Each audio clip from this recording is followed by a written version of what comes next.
Uma coisa entrou no nosso sistema solar, vindo do espaço interestelar, e não era para parar. O 13 Atlas já era incomum. Sua velocidade, sua trajetória, sua composição, nada disso correspondia a nada que tivéssemos catalogado antes. Os cientistas ainda estavam construindo seus modelos quando os dados mudaram. Algo havia alterado seu caminho. Não foi a gravidade. Não foi o vento solar.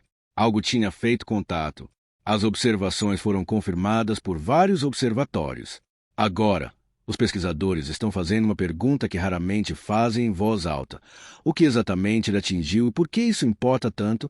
Existe um tipo específico de silêncio que toma conta de uma equipe de pesquisa quando os números param de fazer sentido. Não é pânico, não é empolgação.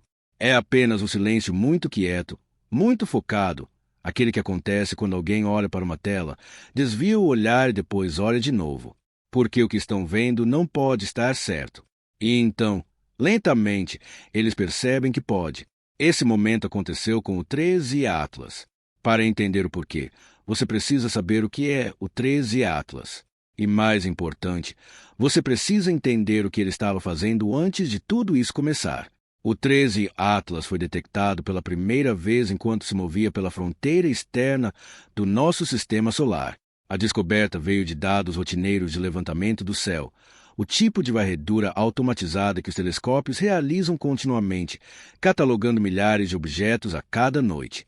A maior parte do que encontram é comum: rochas, gelo, os detritos silenciosos de um sistema solar, seguindo seu curso normal. Mas, de vez em quando, algo diferente aparece.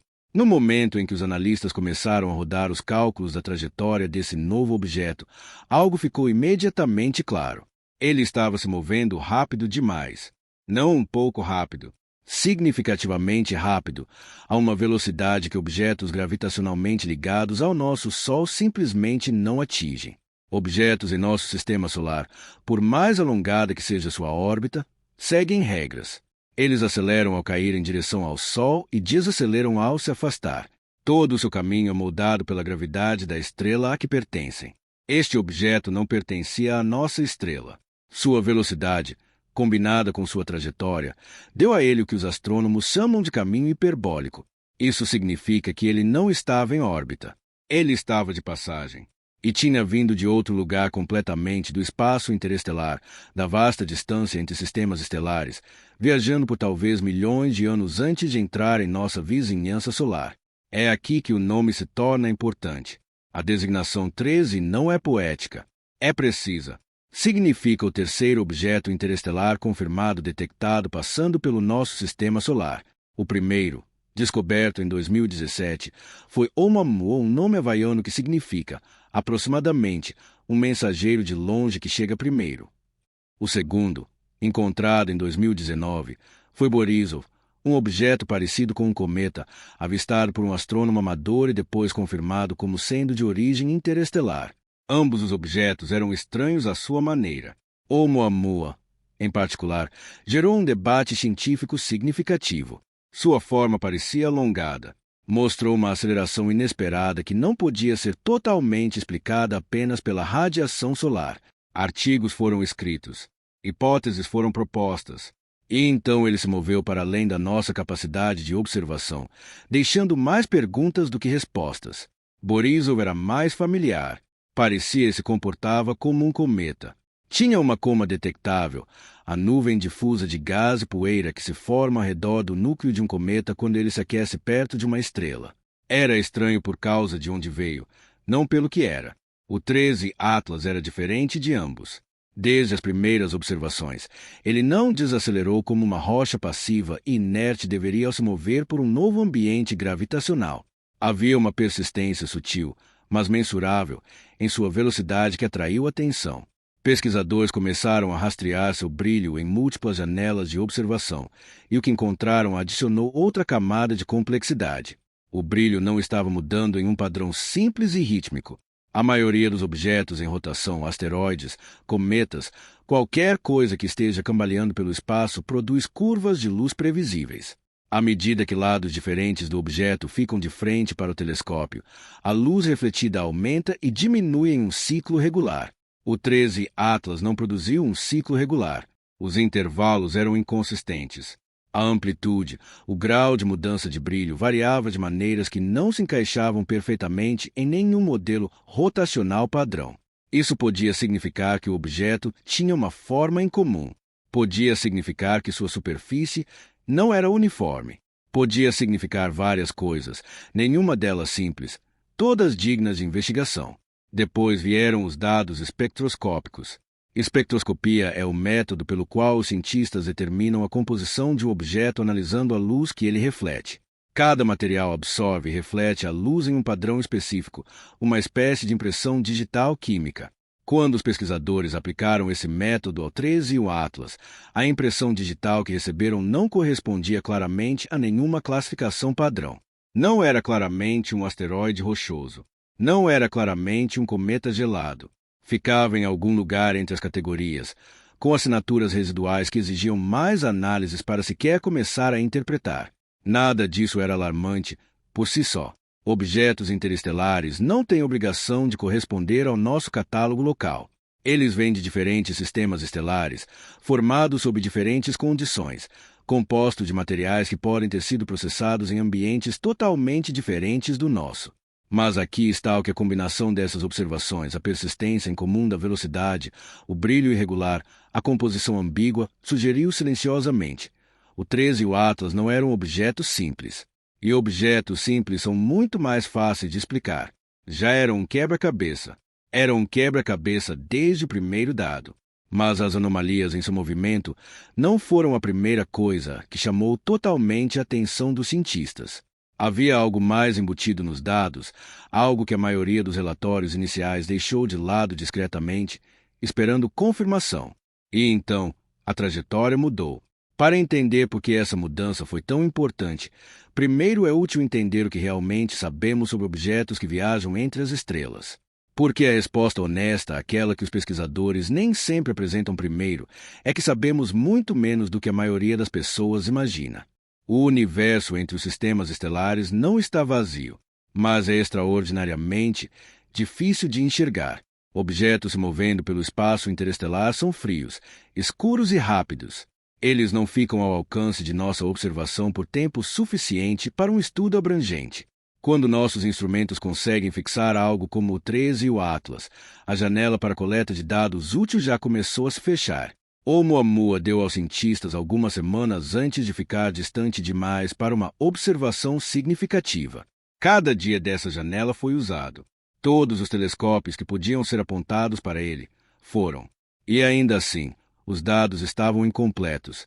Borisov foi mais cooperativo, mais lento em termos relativos, visível por mais tempo e estruturalmente mais familiar. Mas até Borisov deixou a comunidade científica com perguntas não resolvidas sobre sua origem e composição precisa.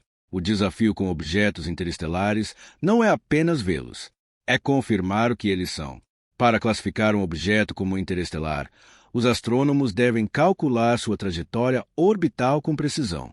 Eles determinam algo chamado excentricidade orbital, uma medida de quão alongada ou circular é uma órbita. Objetos ligados ao Sol têm excentricidades abaixo de 1. Uma excentricidade acima de 1 significa que o objeto está se movendo mais rápido do que a gravidade do Sol pode segurar. Ele passará e continuará, de volta ao espaço interestelar, para nunca mais voltar. Pense assim. Se você rolar uma bola de gude em uma superfície curva, a forma da superfície determina como a bola se move. Ela faz curvas, desacelera, segue os contornos do que está embaixo dela. Mas se essa bola de gude estivesse movendo rápido o suficiente, a superfície não consegue segurá-la. Ela sai. Continua em linha reta enquanto a superfície curva fica para trás. Isso é uma trajetória hiperbólica. Era isso que o 13 Atlas tinha. Mas há algo importante que raramente é discutido nas primeiras coberturas desses objetos. Existe uma preferência institucional, não uma conspiração, simplesmente um hábito metodológico de encontrar a explicação mais comum primeiro. Quando algo parece incomum, o primeiro impulso na análise científica é verificar se uma resposta mais simples se encaixa nos dados. Poderia ser um cometa de longo período do sistema solar exterior que ainda não catalogamos, as medições poderiam estar erradas, a velocidade poderia ser resultado de uma influência gravitacional ainda não descoberta. Para o 13 Atlas, todas as explicações mais simples foram testadas, e cada uma falhou em explicar o quadro completo.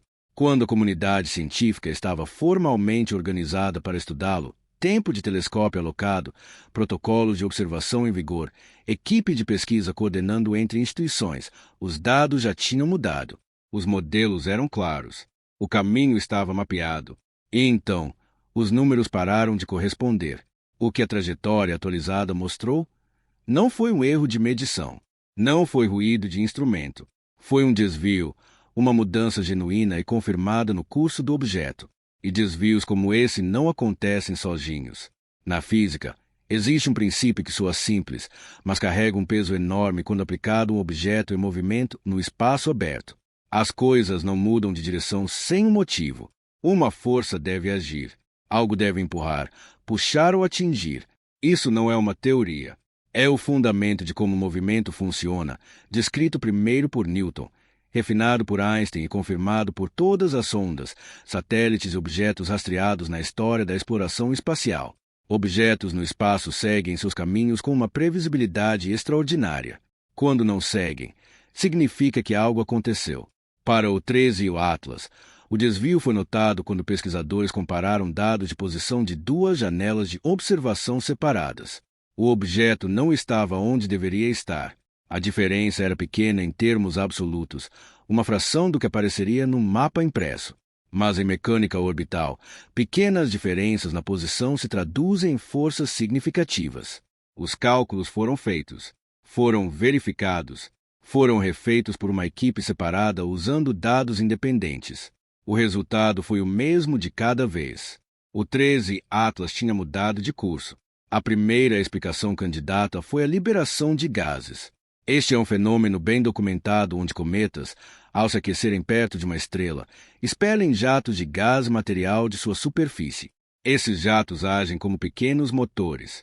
Eles empurram o cometa ligeiramente para fora de seu caminho previsto.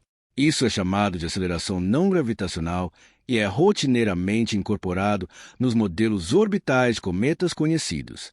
Para o 13 e o Atlas, os pesquisadores aplicaram os modelos padrão de liberação de gases.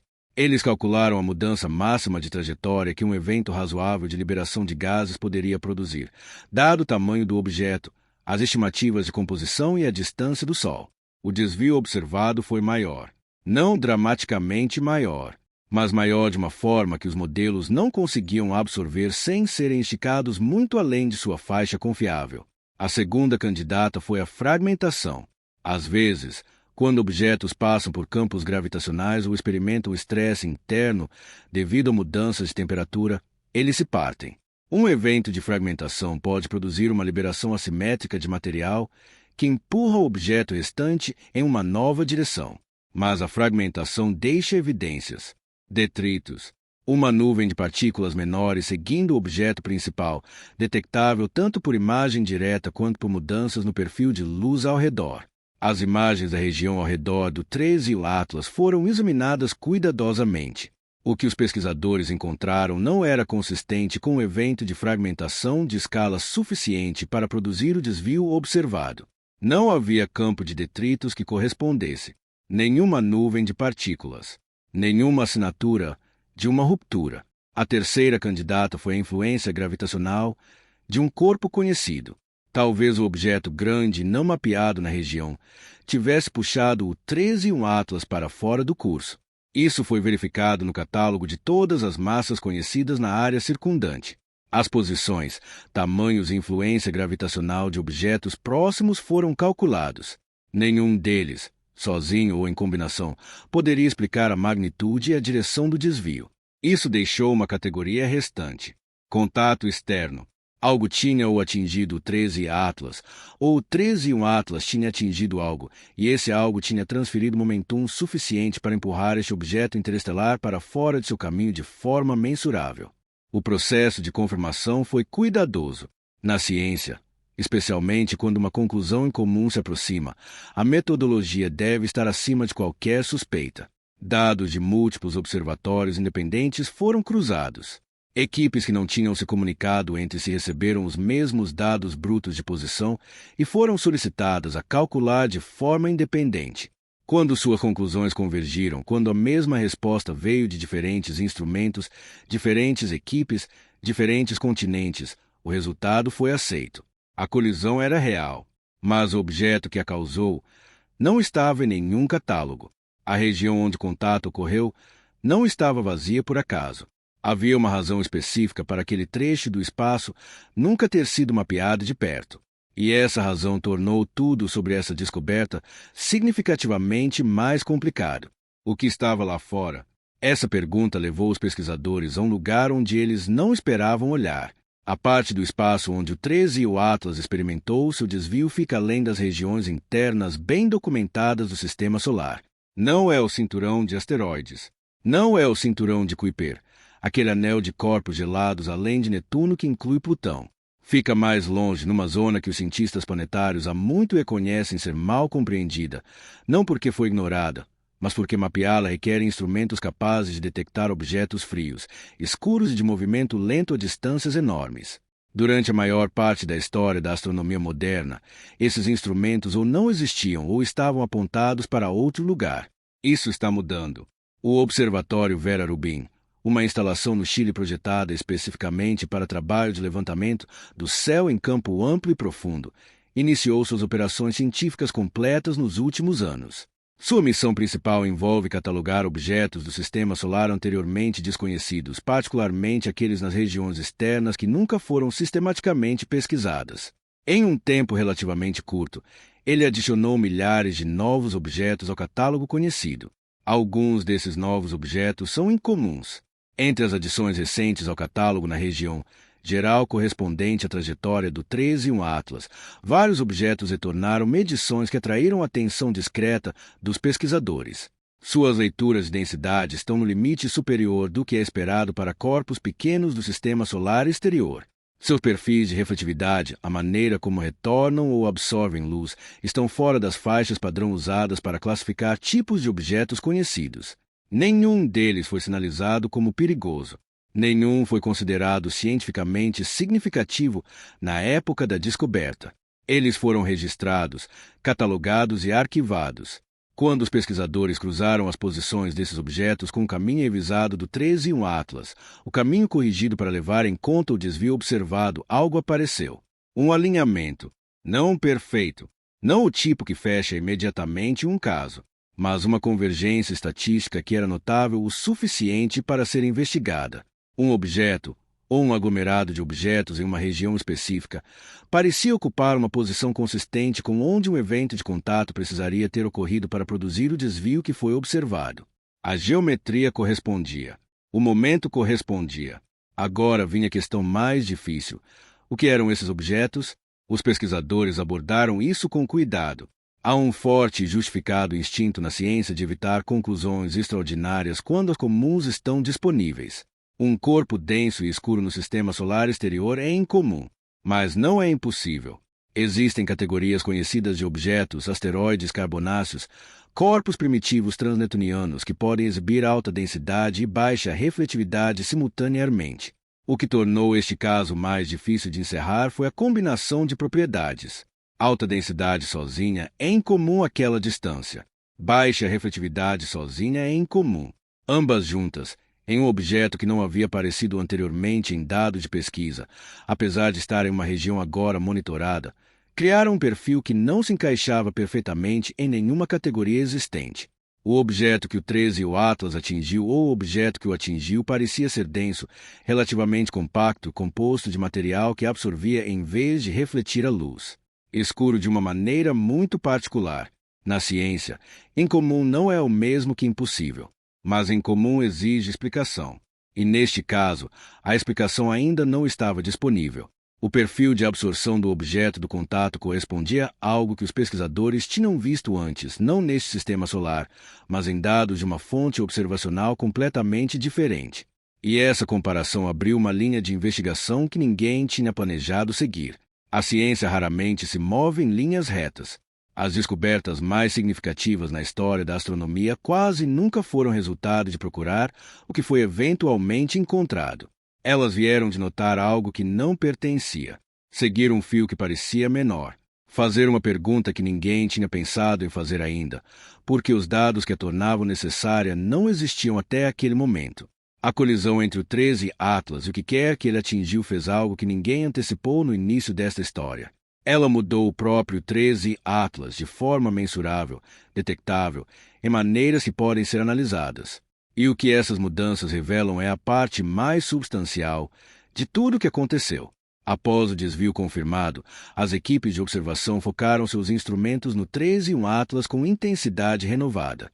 Uma das coisas mais imediatas que puderam medir foi se o comportamento físico do objeto tinha mudado.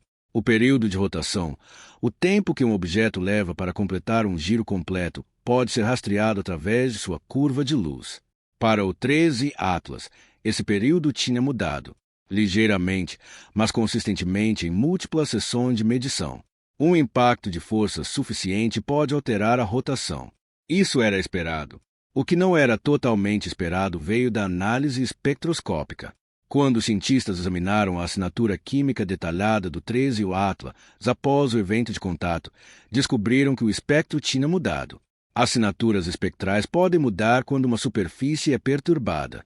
Um impacto pode romper uma camada externa, às vezes chamada de regolito, um material solto que cobre muitos corpos planetários e expor o que está por baixo. O que é exposto conta algo sobre a história interior do objeto, as condições sob as quais ele se formou, como ele evoluiu ao longo de milhões ou bilhões de anos. O que os novos dados espectrais do 13 Atlas mostraram foi um conjunto de compostos não proeminentemente presentes nas leituras anteriores.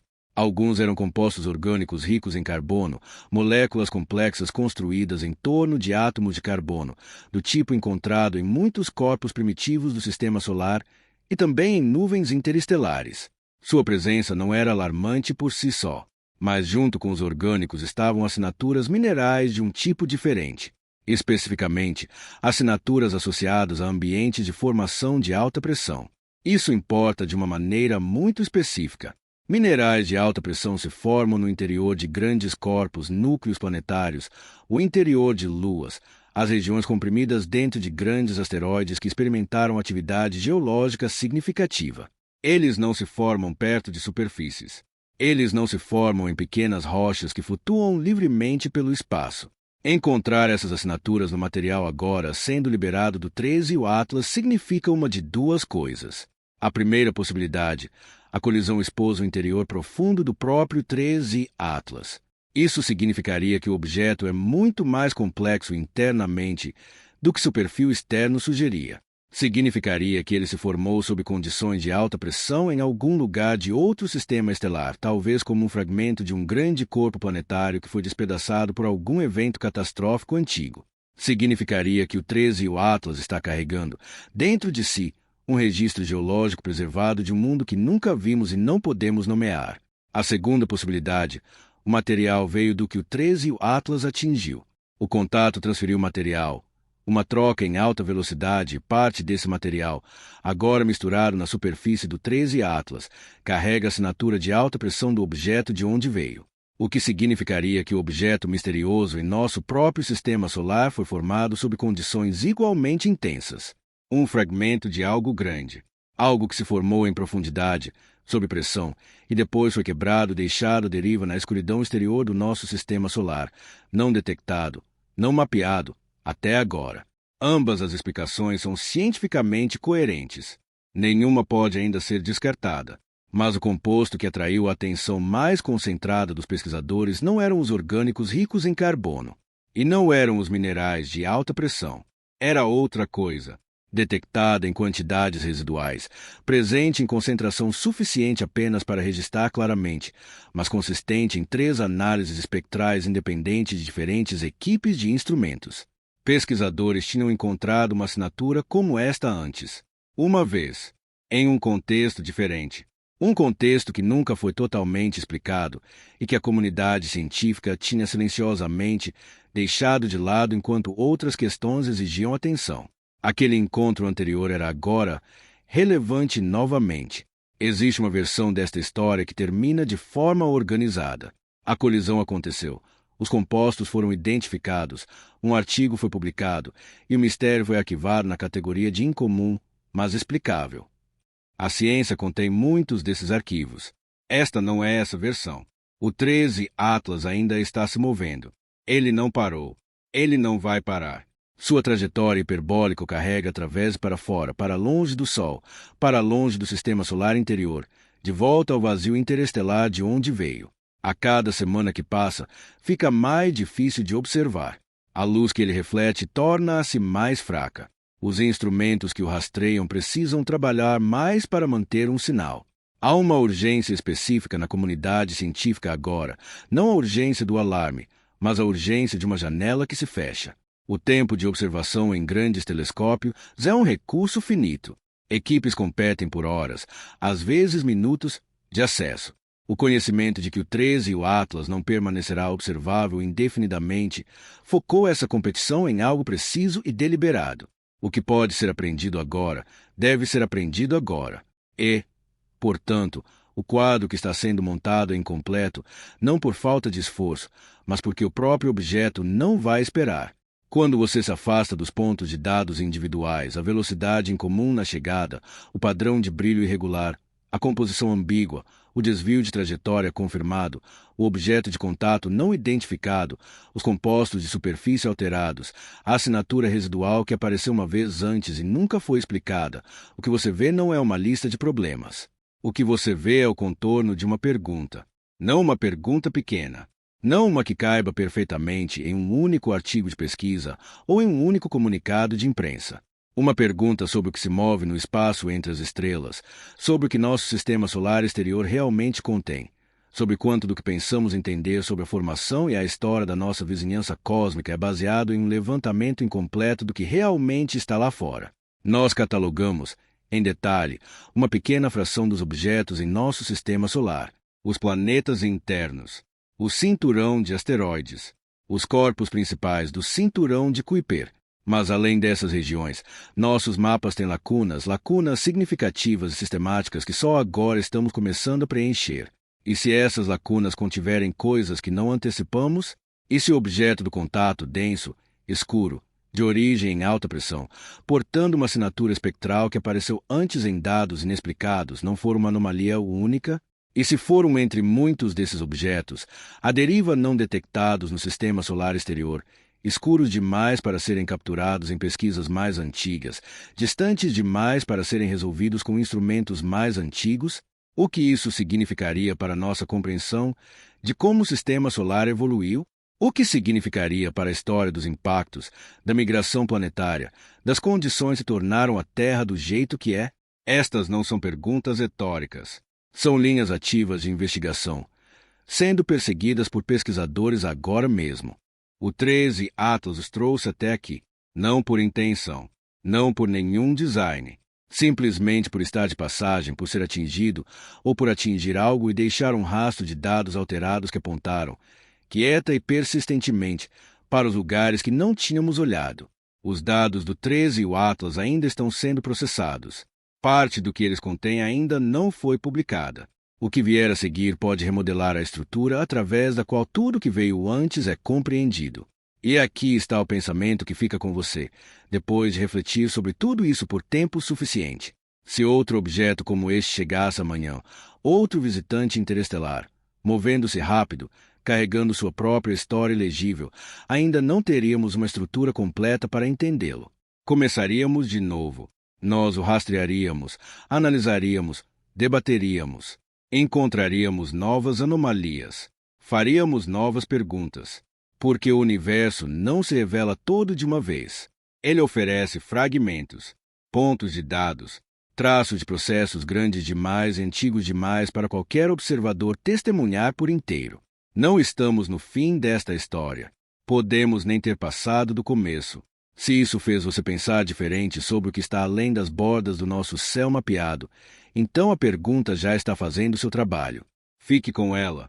As respostas, quando chegarem, levarão tempo, e quase certamente levantarão mais perguntas do que responderão.